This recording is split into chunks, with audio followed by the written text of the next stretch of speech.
welcome to Conversations with Reverend G. I am Reverend Grenetta Mason, aka Reverend G, and I'm here every Monday night bringing you conversations with special guests. My guests, they come from all walks of life. They have many different perspectives. We talk about love, we talk about life, and we talk about spirituality.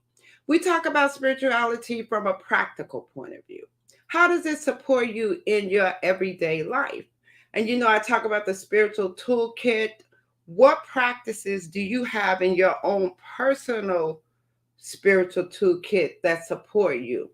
There's so much going on now, and there's so much uncertainty, so many people on the edge, so many things are going on in the world that I look to support you in finding what it is that you can use to support you. My guests, we share what our tools are in hope that what we're sharing can support you through this time. And you can find me every day on Facebook as Reverend Grenetta Mason with inspirational messages. And I'm also on YouTube as Rev Grenetta. My goal is to support you in living your best life in joy with grace and ease. So each week we come together to have these spiritual conversations. And tonight I have a very special guest. I've known Judge Gina Higgins all my life, it feels like, but for a very long time. And I'm excited to have her here tonight to share in the conversation. Welcome, Judge Higgins. Well, thank you, Reverend G. It's awesome to be with you on this evening. Yeah. You said we go back, and we go back a long way, long before Reverend G and Judge Gina. How's that? Yeah, I know, right? A long, long before that, right? Like kids, right? Um, Right. yeah, when we think about, I was like judge, and it's with so much information around the new judge. Will give us tell us about your journey to becoming a judge. Well, now that's a long story, but I'll try and make a long story short for you. As you say, we grew up together. We went to Carver High School, so we grew up in South Memphis. And anybody from Memphis will know exactly what I mean when I say we grew up in South Memphis. But I was not allowed to leave home to go off to school. So I Mm. went to the University of Memphis for my undergrad education. And I always knew that I wanted to go to law school. That's just been kind of a passion and an interest always, even in undergrad. I majored in criminal justice, thinking that, this was a good path to law school. So I Mhm. went to law school, and after working in legal services for a period of time before I graduated from law school, while I was clerking there, I ran into a lawyer who was just such a great lawyer. And Mhm. it occurred to me he was such a great lawyer because of his military background. So I Mhm. knew then that I wanted to go into the military. He was Army, and I decided I would go into the Navy. So I got an appointment to the United States Navy, and I was in the JAG Corps, the Judge Advocate General Corps. And I had an opportunity to not only leave Memphis at that point, but I had an opportunity to see the world, something I'd never had an opportunity to do. So I got to travel at the expense of Uncle Sam, which worked out Mhm. real well. So Mhm. I left here. I got married just before I left. Mhm. So I took a husband with me as I went around the world, went to different places, and had great opportunities to do so many good things in the military. Great experience and training. And then two children, boy and a girl, Jeremy and Morgan Page. They were put in a sea bag, as the Navy would say. And I Mhm. came back to Memphis at the time that my son, who's my oldest child, had to go to school. It was time for him to go to school, and I wanted to be stable. So I came back to Memphis, got him enrolled in school, and got out of the Navy and started in private practice with a couple of individuals. And it's always so important who you associate with. And it Mhm. was later to become Judge Rita Stotts and Attorney Viola Johnson. Those were my partners in the firm. I worked for a couple of other lawyers along the way, but those were my ride or die too. Mhm. Those two, and we had our own girl firm. And we worked for a while before my senior partner, Rita, was appointed to the bench. She became a judge in Circuit Court Division 4. And Mm-hmm. that allowed us to have the benefit of being around judges because we spent a lot of time with her and we were around a lot of judges. And so I knew at some point I wanted to be on the bench. Mm-hmm. Well, as it happens, bless her heart, Rita died. She had cancer, so she passed, Mm-hmm. and I ran for her seat. So I Mm-hmm. am now sitting in Circuit Court Division 4 where my former law partner was. And I got elected myself in 2010, and I was reelected in 2014. And I'm up for reelection again this year in 2022. So that's somewhat my path to the bench. And I left out a few details because I did want to make the long story short. But Mm-hmm. I will tell you the role the Lord played in it when we get to that point. Okay. I sometimes when I'm here, I'm like, I gotta write this down or I'll forget, that I want to say I something, understand. right? I keep telling everybody I'm 39, but Right. that's just my pipe dream. There was what I heard was a lot of enthusiasm around the military and the support for that. Given that was so many years ago, Mhm. and here we are today, what would you say to people about the military? Would you recommend women to pursue it now, or is there a difference in how you feel today about it? No, absolutely. As a matter of fact, I may be a little bit more enthusiastic about young people going into the military. I think it's a great training ground. I think it's a good place for you to get grounded, for you to get some rules, for you to get some discipline in your world and in your life. Hmm. And it's an opportunity for you to serve your country. But at the same time, the military offers and affords a good life for people who are willing to accept the rules and abide by those rules and do. You're going to be trained for free. Whatever Hmm. training you want, whatever kind of job you want, the Hmm. opportunities are there in the military. And it's probably one of the few places that you can actually retire in 20 years. So if you go in at 18 or 19 or 20, before you're 40, you have the opportunity to retire, have a retirement, have benefits for the rest of your life. Hmm. But you do get a chance to do those things that I was afforded. That's the opportunity to go places, see the world. I don't know that at that age I would have been able to travel to Europe, Hmm. to be on a ship. Hmm. I lived in Canada for a couple of years. Hmm. So there are just opportunities in the military, and I think it's really good. It's very good. And Hmm. I wish that we even had a draft that said all professional people, if nothing else, had to Hmm. serve in the military. Every doctor had to serve in the military, every lawyer, every Hmm. engineer. Those would just be good places for us to be and good service back to this country.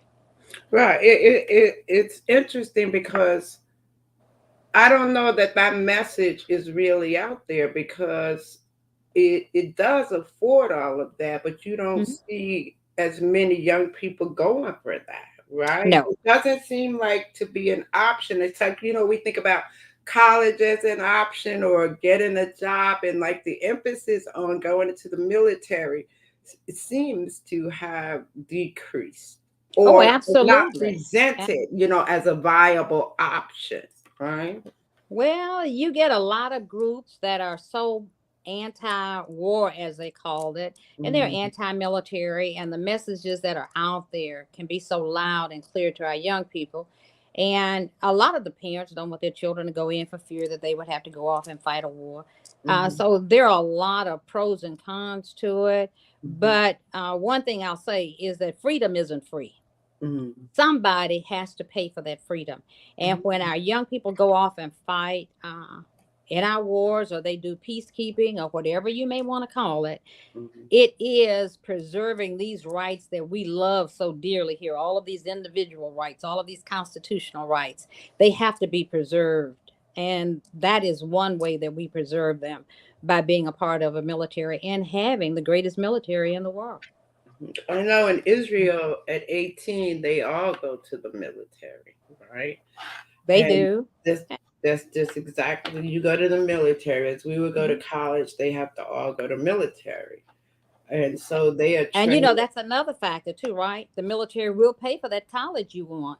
especially if you go in early before you go to college. Mhm. Or you can go to law school once you Mhm. graduate. The Mhm. military will pay for that. Mhm. Mhm. Med school. Right. Yeah, I like it. It is. It is a way, and I think you're Yeah. right in the messaging. It's the messaging Mm-hmm. that's out there that Sure. um, keeps it from being like a really viable option to people, to young people, I would say. I would agree with you. Yeah, Hmm. exactly. Um, so you talked about the military, and so today, what are some of the projects that you're working on that you're passionate about? Well, I think the projects that I work on, Reverend G, all involve projects involving children. Uh, Okay. since I no, this was several years before I went to the bench. I worked with our local bar association on a program we call Summer Law Intern Program, which takes high school students going to the 11th or the 12th grade in August in the new year coming up. And over the course of the summer before that year, after we interview them, give them all the rules of engagement, and they agree that they want to sign on and work with us, we take those students and put them in a law firm or somewhere lawyers work, whether it's with the government, you can be in the public defender's office, the district attorney's office. You can work in the courts with some of the judges. You can work with the sheriff's department, the police department. You can work in corporate America, international paper, uh, Mhm. just in the private firms and the large firms. We Mhm. put these students who express an interest in law in these firms, and for the period of 4 weeks during the summer, we Mhm. pay them to go to work every day with these lawyers. So the lawyers pay them. Mhm. So if the government hires them, then the government pays. If a law firm hires them, or sometimes, and in a lot of the cases, we have solo practitioners who will Mhm. be willing to come out of their pocket and pay these students to come and just have the experience with them. But they shadow those lawyers, they go to court with the lawyers, they go to Mhm. depositions with them. They do whatever it is the lawyers are doing, drafting the pleadings, so they get a good feel for what lawyers do and how they do it. And at the end of that 4 week period, the young people graduate. They get certificates and they get we pay them their stipend at the end of their 4 week period if they successfully complete it, because it's all a part of developing them. And we want Mhm. them to understand what it is like to have to be responsible enough to work, and the Mhm. confidentiality that you have to maintain when you're working in a lawyer's office. So they have to do all of these kinds of things, and it helps them, I think, to grow up a lot. Mhm. And a lot of them go on, go to law school, so we keep in touch with them. Mhm. And they come back and they work at the law firms locally. Some of them go back to the law firms every other summer. The law firms will bring them back because they do such a good job. And we're just trying to make sure we make an impact on these young children's lives so that they have great opportunities. And along with a lot of the judges, we get together and we go to a local program here that the mayor's office runs called MAPS. They are Memphis, and it's the Memphis Ambassador Program, and it's Mhm. part of the youth organization program that the city has. Young people there get introduced to things that we do in the courts.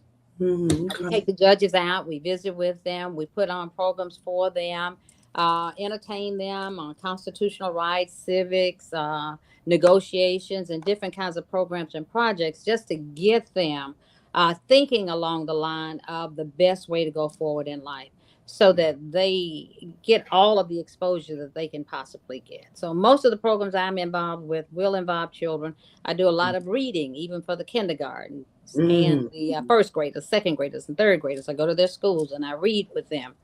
In Mhm. addition to that, we'll bring them to the courtroom. The fifth graders are really good at coming in and doing trials. You know, we Mm. have little Okay. trials that we Mhm. do. Mhm. The little one that I think everybody hears of most often would be like the Three Little Bears. They will do Mhm. that trial, put Mhm. Goldilocks on trial.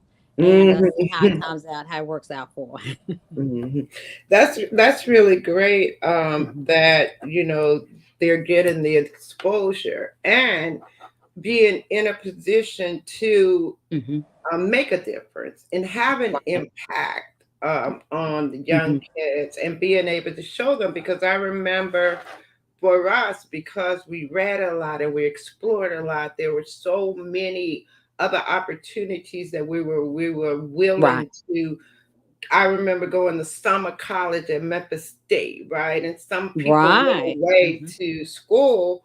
We were exposed, and so it's really good when we can have these programs available for our Sure. young people. Mhm. When I talk about COVID before, after, and now. It's never gone, right? Mhm. But Right. in terms of what has been the impact for you guys with COVID, pre-COVID, now, and how you're moving back into Mhm. working your youth programs.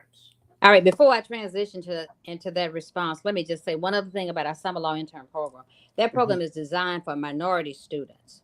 So it's Hmm. designed to give exposure to minorities who typically would not have access that the majority Hmm. population would have for young kids, usually in our inner city schools for the most part. All right, but Hmm. COVID and the effect that it has had on our court system, on our jurisprudence, on justice, on jails, on trials has been just humongous.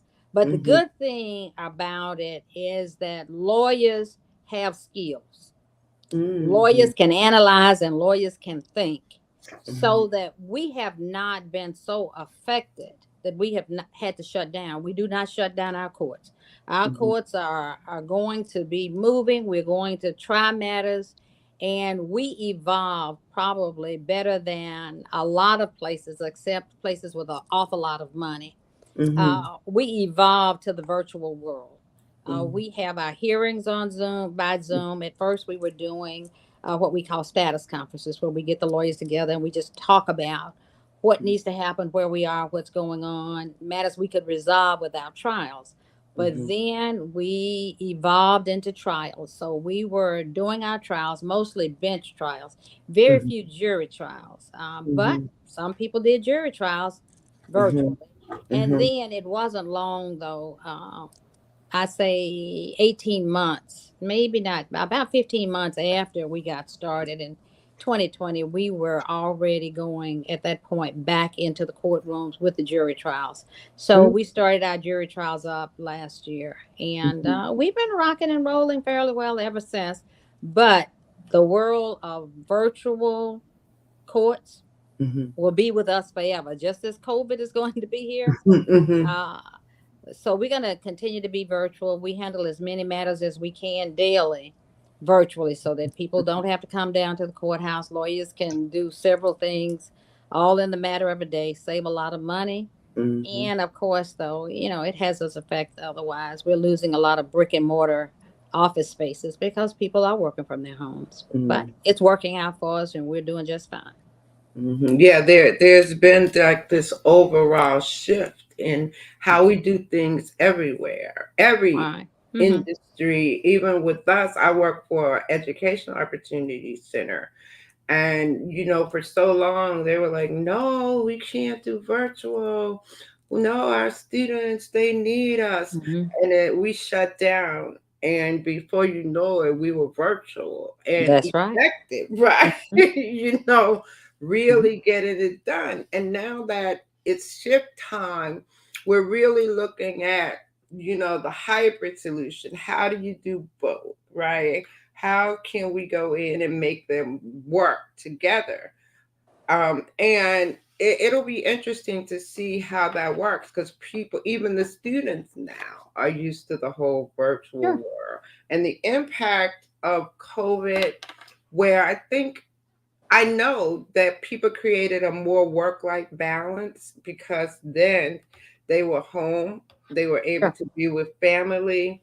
And so we're seeing the impact of that also with people. I I think that I always talk about there were a lot of negatives to COVID because so Sure. many people we saw die and so many things happened and people lost their jobs.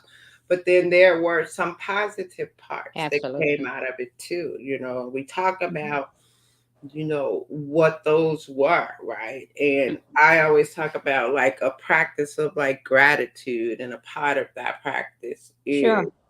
to recognize, what um, was good. Another question I wanted to ask you about, what's your take, and it's interesting the way I'm going to say it, on the whole DEI movement, diversity and Well, I'm going to put it like this. We get involved um, on so many fronts on that. Mhm, We are the we are the ones that are going to enforce the rules once they're in effect, wherever they are. mhm, But we are also advocates for it to another extent. And as part of that, we do training. I spoke last year to human resource management people mhm, because they're the ones that are, as I style them, the gatekeepers for who's coming through the doors. mhm, mhm, Uh, One of the other judges is going to be speaking to that same group in just a moment. mhm, Our most senior judge, Judge Bernice Donald, spoke mhm, to that group. So mhm, we're talking to people about the significance, the importance, and what's just absolutely right mhm, about mhm, making sure that you don't just have diversity, but you also have the inclusion portion of that. mhm, And in Memphis, we have what we call CEDM, which is the Center for Excellence in Decision Making. mhm, That center is made up of lawyers, judges, and I don't think we've invited any non judges to the table on it yet. mhm, It's only a couple of years old, but it's designed to bring attention and to train and to bring awareness to the fact that we have to have individuals who are recognize that we're all biased. We're mhm. just all biased. Right, right. Mm, And what we do with that bias, once mm, we recognize it, is what's going to mhm, be significant about making the difference and changing this world. And this mhm, became a truly big issue at the killing of George Floyd. mhm. When you start talking about the police departments and their biases. Right. Mhm, And we want people to understand and accept that you are biased. It's there, it's inherent. mhm, It's whether you're born with it or you learn it along the way, mhm, it's there, and it's not necessarily a bad thing. You just have to recognize it, and you have to be able to control it and monitor it and make sure you're using it for good and not for bad. So mhm, we want people to be different. We want this diverse nation to have all of its creativity and all mhm, of its talents, bring it to the forefront because we have something different. mhm, But we have to recognize that in order for us to live in a just society, we have to be intentional about what we do and why we do mhm. Yeah, being intentional about it is it. really, really important, right? Oh, Yeah, absolutely. yeah, and I think I say it that way because it seems to still be the same struggle for me. It's still, it's still the same thing that we continuously keep going for, right? Well, Continuously but the going. option is if you quit, we're in a lot more trouble than if you just keep struggling. So Right, the struggle may be real, right. but we have to do it. So Yeah. every day we have to do it. And if we can get people who do it by way of a mantra, people who do it by way of questions, whatever it is that it takes for you to Hmm. understand and recognize. Your differences are not necessarily better or worse than anybody's. they're just your differences. So let's Hmm. all work together with our differences. Hmm. Hmm. Yeah, yeah, so very true and interesting. I was just thinking about we living in like a world of kind of like chaos right now, right? Where like mental health people are breaking down. And I always used to say we are all walking on one line. You could tip this way or that way at any Sure. moment, right? Sure. And It's a thin it's line. a That's right. thin line between sanity and insanity, right? Absolutely. Absolutely. So, any one of us, something could just tip us over the edge. So we're all looking to stay in control, figure out with all the chaos going on all around, right? Hmm. How can we live and how do we live in this world now? And I say the spiritual practices can support us, right? And Oh, how we absolutely. take care of ourselves, right? And what is it that we do to stay sane? I talk about when we talk about mental health, we talk about seeking support for mental health. And we in the black and brown communities, we don't always go out to seek that support. It's It wasn't rare. just a part of our culture to go and Right. seek that. But now it's very important, there should be no stigma attached to seeking help, right? It um should not be, but there still is in our yeah, community. exactly. And so Mhm. the idea is um to educate and to let people know, and let them be aware that we all need support. I say, like I say, I'm on the line too, but I have my practices that support Sure. me. It's not that I want to be the joy person and bring joy, but there's not always joy. There are moments, but I can shift and Sure. shift. I can have my moments, but I can find that joy and I can find that peace. And that's based on my relationship with God, my practices, and all that I do. So we could shift and give us. I always say, "Oh, tell us a story." Oh, wow, tell us about your spiritual journey. I know you grew up in the church, and talk about your spiritual journey to where you are now. Well, I'm going to tell you, Grenetta, I don't know when I didn't, Go to. have the church, Mm, have mhm, my grandmother, have my mm, mom, mhm, as a support system, and that thing that we call faith or spirituality or religion or mhm, whatever we call it, but there's always been God. mhm, And I don't know, I can't tell you when a light bulb came on that said I have now shifted from evil to good, bad to good, mhm, whatever. But there's just always that because I grew up in the church. And mhm, I've never gotten so far away from it uh, that makes me say, oh, this is the bright line right here. It's just always been there. And I'm so grateful it's always been there, mhm, because it has, the fact that it's always been there is what I think has guided me and helped me to do what it is I would have messed up royally were mhm, it not for God being there, just going ahead and guiding and pushing and opening the doors for me, doors I didn't see, didn't understand, didn't know. If you're growing up in South Memphis, there's just a degree of depravity. mhm, You are deprived because you just don't know. mhm, And what you don't know, it's difficult for you to use if you don't know it. You don't have it. You don't know about the resources. You don't know. Well, God's just always been that kind of a resource for me. mhm, So growing up in the church, just kind of kept me, I think, on the path that mhm, allowed me to keep going. So, I didn't end up dropping out of school, having babies, because crime was everywhere.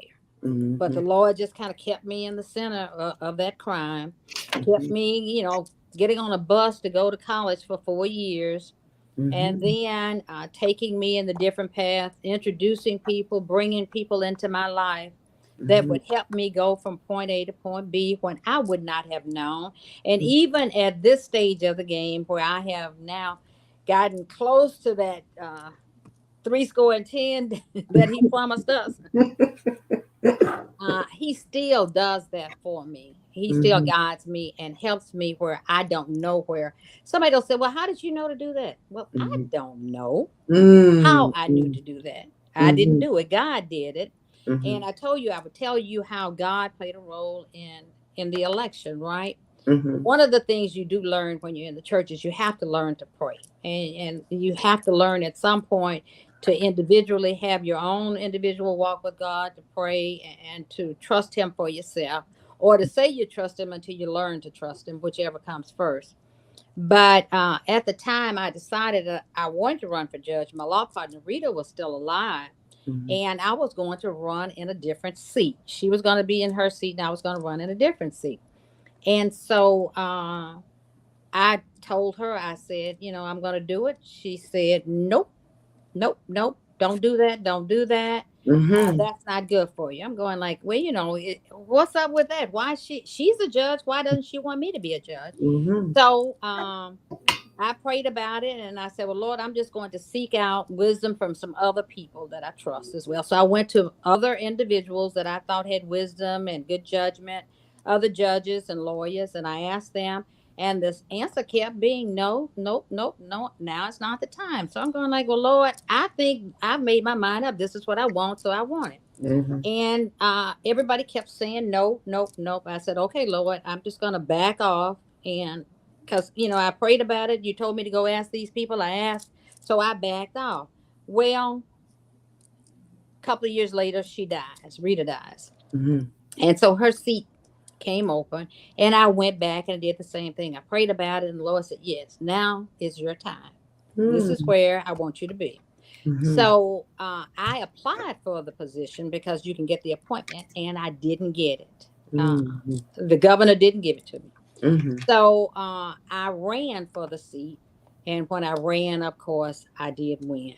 Uh, so it was God's way of telling me, when you mhm, lean and depend on me, mhm, this is what I do. I'll show you how to do it. And I didn't know anything about running a campaign, but the mhm. Lord did. Wow, So you he did. told us, showed us what to do, and I Mhm, basically just had my family, my sisters, my brothers, and mhm, he showed us what to do every mhm, step of the way, where to go, how to do it. And some of the precincts that I ran in, I got 100% of the vote in those mhm, precincts. But that was just him doing what he does. The people that supported me were just amazing. mhm, And I think it's all as a consequence of me listening to him mhm, and knowing what to do. mhm, And the second time I ran, the same thing. He guided me. We knew a little bit better, but we still mhm. depended on him for guidance. And when I tell you, he was there every step of the way guiding it. He really was. And then this time, as Mhm. we're Now coming it's into the coming up, right? election, Mhm, uh, I, the song came on the radio. mhm, It said, Brian Courtney Wilson. It said, still, be still. This time I will be still. And mhm, I'm going like, well, what do you mean, Lord? He said, sit still. mhm, So I didn't jump out there. I didn't do a lot of fun. I haven't done any fundraising, didn't do anything. mhm, We're waiting to see who's going to pull in the races to run against you. And mhm, nobody pulled in my race to run against me. And that mhm, was because the Lord had told me just sit back and wait. He'd handle it. So mhm. he handled it one more time.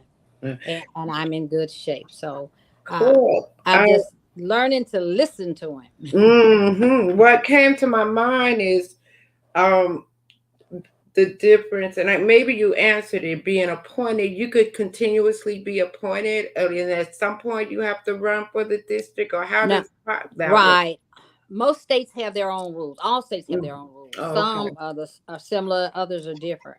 And Mhm, here in Tennessee, what we mhm, do with most of our judges, especially state level judges, is you have to, if a person leaves a seat, whether by death or retirement or whatever it is, in the middle of a term, because our terms are 8 years, mhm. if anything happens and that seat becomes open, the governor appoints another lawyer to that seat. Okay, okay. And you have to go before through this process, go before a committee, get the recommendation, whatever, and then the governor decides and picks who he's going to put in.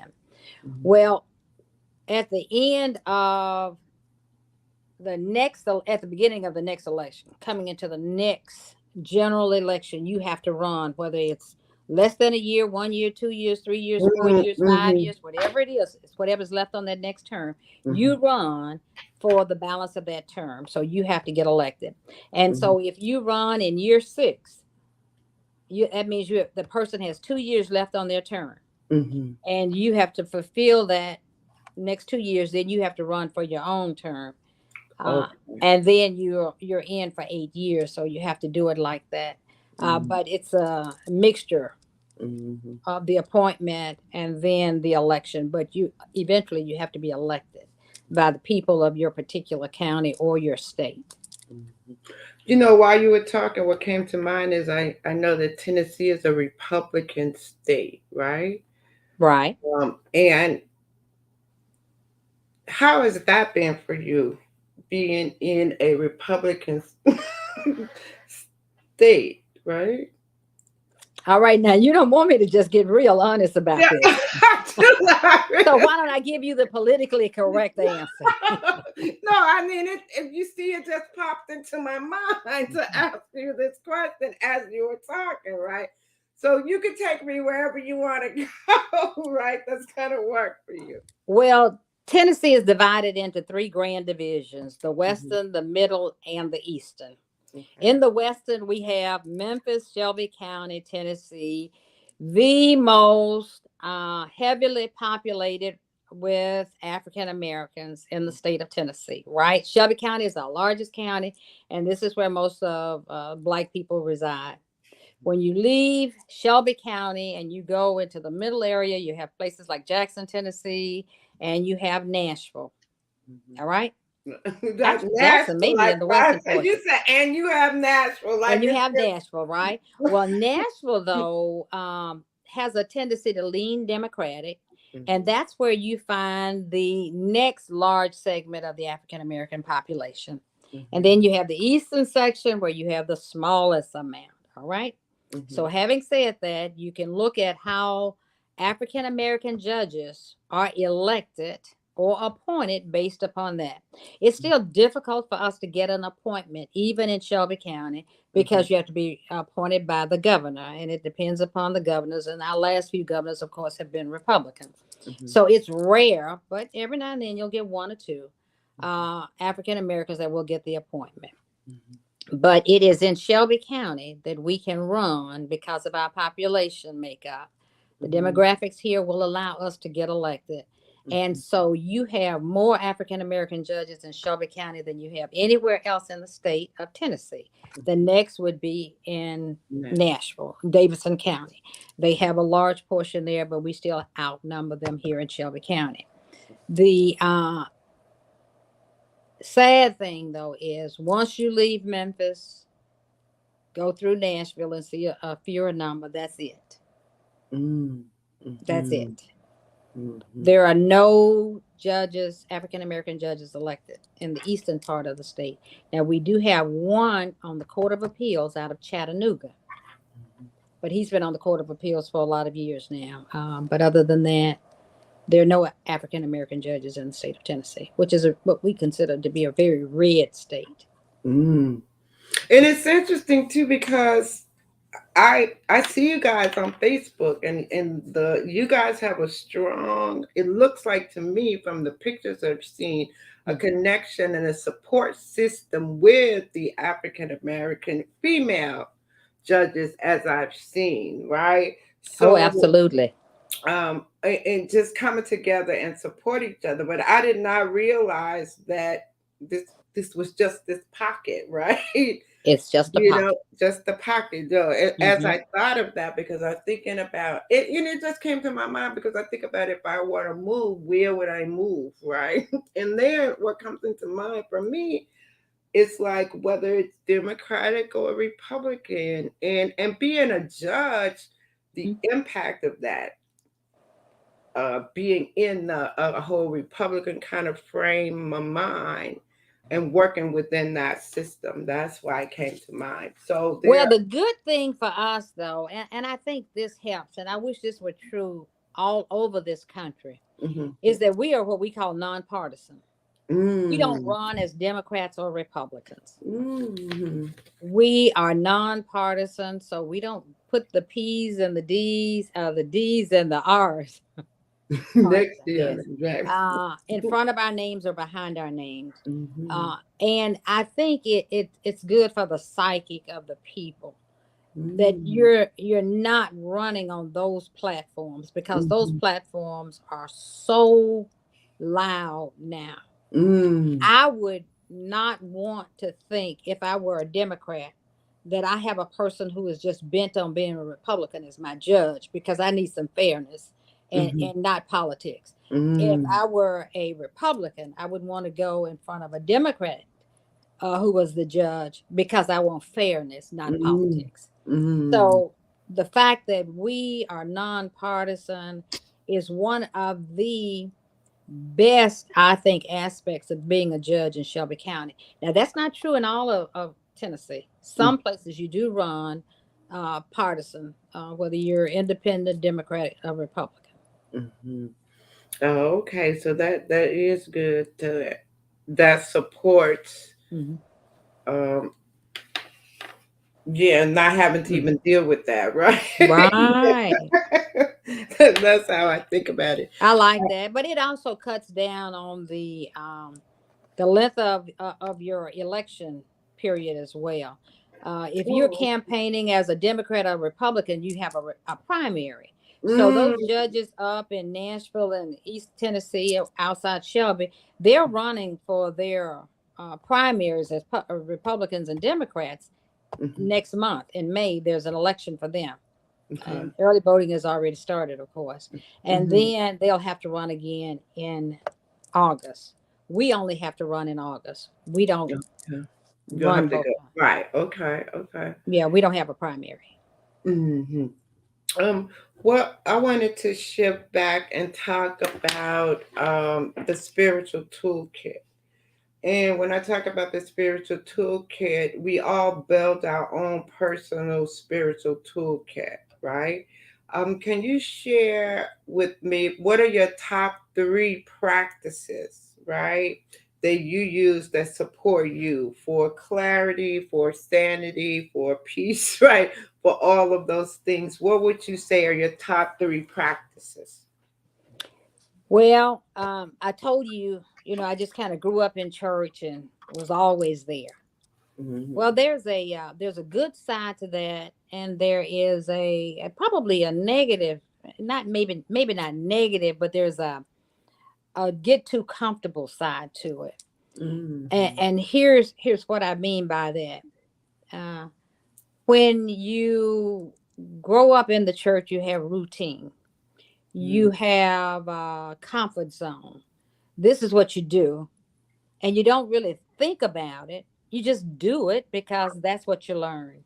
Hmm. Well, one thing I have learned as I've grown older is that you have to have a personal relationship with God. You have to have that with him, so that he is developing you and you are becoming him. You Hmm. are becoming more godlike, and you then really learn what all those scriptures mean, and you learn how to apply them, and you learn what it means when somebody says something like, trust God for all things, uh, man ought always to pray, I love the Lord. All of those now have meaning for me, right? Mm, Simply mm, because I have developed a personal relationship with him. And mhm, I learned that, and I really had an opportunity to develop it over the last maybe 15 years. I mhm, joined up with a group called the Prayer Closet, mm, and it started out as a group of women. One of my friends, mhm, she's a minister, she started it. She wasn't a minister at the time, mhm, but she was just in church, and she just loved the Lord. She started this Prayer Closet, so we would meet at 5 o'clock in the morning mhm, on the phone, mhm, and we would have 30 minutes of prayer. mhm, And it kind of turned into some other things where you were presenting on certain subjects, you're talking about certain scriptures, or just something. And we talk about prayer, we talk about fasting, we talk about faith. We talk about the names of God, just, just different things.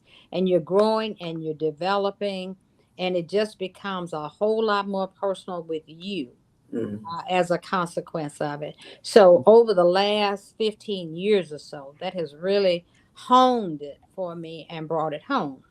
And then one of the things, you always want to do is really understand the Bible. So Mm-hmm. there's another prayer group that Mm-hmm. meets at 6 o'clock in the morning. Mm-hmm. And this is Judge Bernice Donald's group, Mm-hmm. the judge who is with the Federal Court of Appeals. Mm-hmm. Uh, and so Judge Donald's family has their prayer time at 6 o'clock, and theirs is for an hour, Monday through Friday. I usually go in Tuesday, Wednesday, and Thursday because that's when they have discussions about the chapters in the Bible, the books, the individuals who are named in the Bible, and you're just learning so much about the Bible. So those are just helping me now. That is in addition to my church. Mm-hmm. So, there's Sunday morning service, and we do Bible study online now. Everything is, on that part is virtual. We do go back into the church now. So, Mm-hmm. I've had an opportunity to just do a lot of things that have helped me to grow personally, as I try and do what I'm supposed to do in the kingdom building aspect of it. So, I try and live my life so that I'm that Bible people will read and will accept and give credibility to, Mm-hmm. that I do know the Lord, and I try and live my life to exemplify that I do know Him. And it's a well worthy journey for me. Mm-hmm. I enjoy my days, I enjoy my time with Him, and I just enjoy knowing that He knows me, and Mm-hmm. I'm grateful that He has allowed me to get to know Him. Mm-hmm. Right. Hmm. Yeah, that is interesting because I recently, my brother Patrick, he knows the Bible, so on Wednesdays we are now getting together and reading and learning about the Bible. And I like what you said, when you can really apply it to your life, when you can Hmm. read it. You like before, we might quote scriptures and say things out of the Bible, but not really being connected to it, but just because it was something we learned. I can remember maybe as a baby saying, Lord have mercy, Lord have mercy, right? Didn't mean anything, did it? It's just some words, But it got me out of a lot of things, right? and you didn't know why. That's right.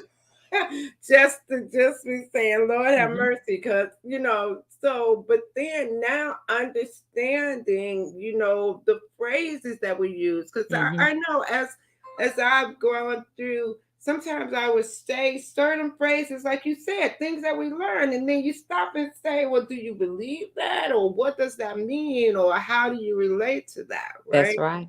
And so we've been doing the Bible study for a few weeks now.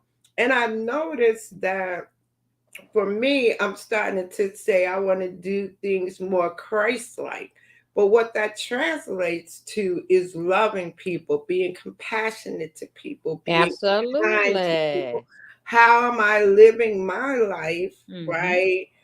In a way that is Christ like, but what does that look like? How does that manifest in the world? Not just saying being Christ like, Hmm. but am I being compassionate and loving and kind and all of those things?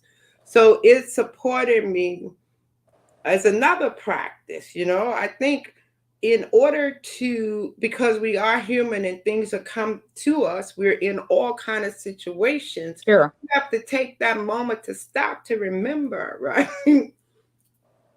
How do I respond here? And how often do we stop in that moment and take that moment? And I like what you said about something, God is like, sit still, don't move, right? Just Hmm. being able to listen and hear and know that it was best for you not to do your thing and start running out there, right? But just to sit still. And that's your connection, and knowing and obeying, And what, hearing His voice. and hearing. Because I say people, It's like praying, praying, praying, but when do you listen, right? When, at That's what exactly right. point are you hearing what it is you're supposed to do? So praying is good, all of that is good, but in what moment do you hear? What are your signs? When do you know when to go and when to stop? And Absolutely.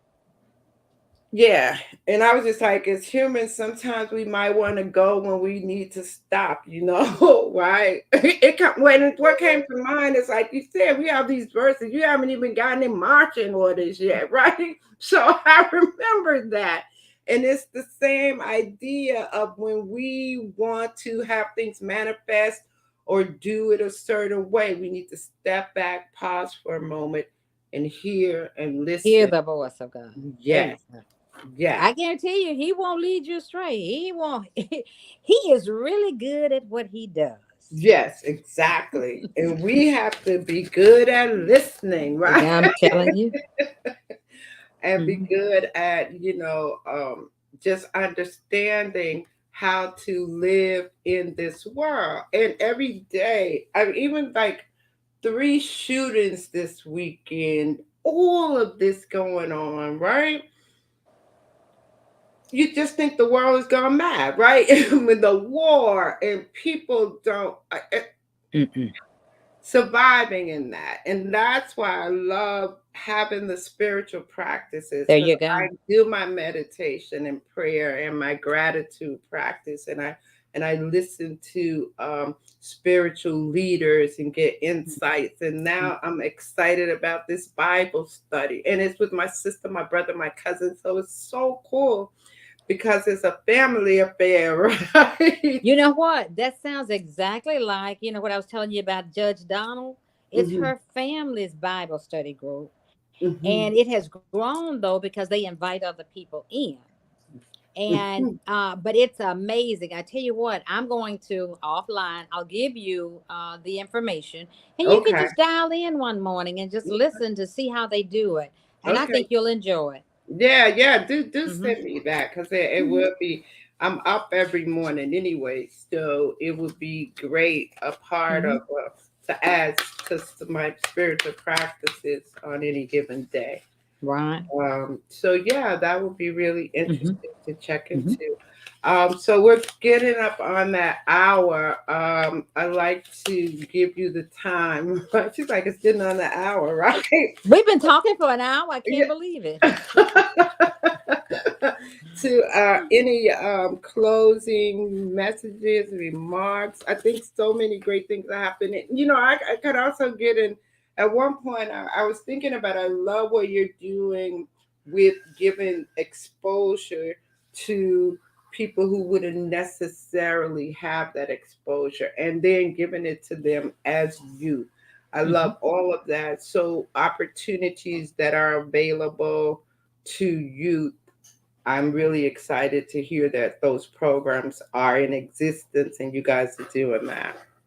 Now we have one other program, and I just mentioned it. Hopefully, I know we're going to run out of time here, Yep. but we work because the law allows us in circuit court. We do restoration of citizenship, full restoration of citizenship for individuals that have been convicted as felons. So if you have a Mm, felony, you can't vote, right? And you right. lose your rights. You become infamous and you lose your rights. Hmm. More than just the right to vote. You Hmm. can't run for public office, just a lot of things. You can't bear arms, a whole lot of rights that we take for granted. Hmm. Well, one of the other judges and I are just somewhat on a mission. We go into the community, we talk to people, and they put a lot of emphasis on expungements because that's just something people Mm, are comfortable with. But we do mm, the second part of it. We can restore your rights, put you back where you were before you were convicted of that felony. And so we mm, do that. A lot of our weekends are spent doing that on Saturday morning out in the community, helping people. We put on CLEs with the lawyers to try and teach the lawyers and train them as well, mhm, because it's a service to give back to people who need the help, mm. who need another leg up, who need a second chance, an opportunity to go forward and do.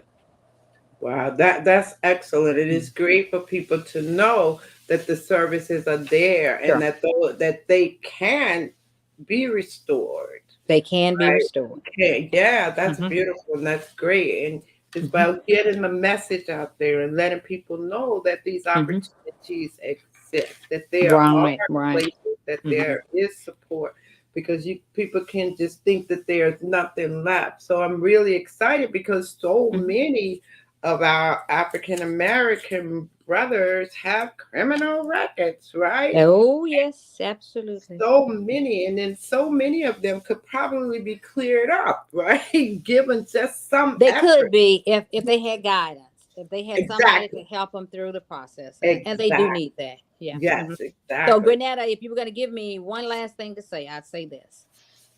I've heard this some years ago, and I have just learned this is my mantra in Mhm. life. Mhm. To know God has added meaning to my life. It has Mhm. really caused me to have Mhm. meaning, to know what I need to be Mhm. doing and how I need to be doing it.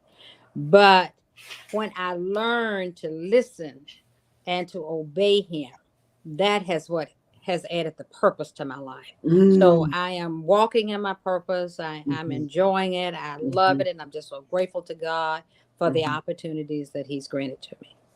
Beautiful. Well, I am really excited that you were able to join me tonight. Yes, thank Yeah. you. And thank you for sharing, and good luck with everything that you're doing, and God bless you. And Thank you. I will be in Memphis.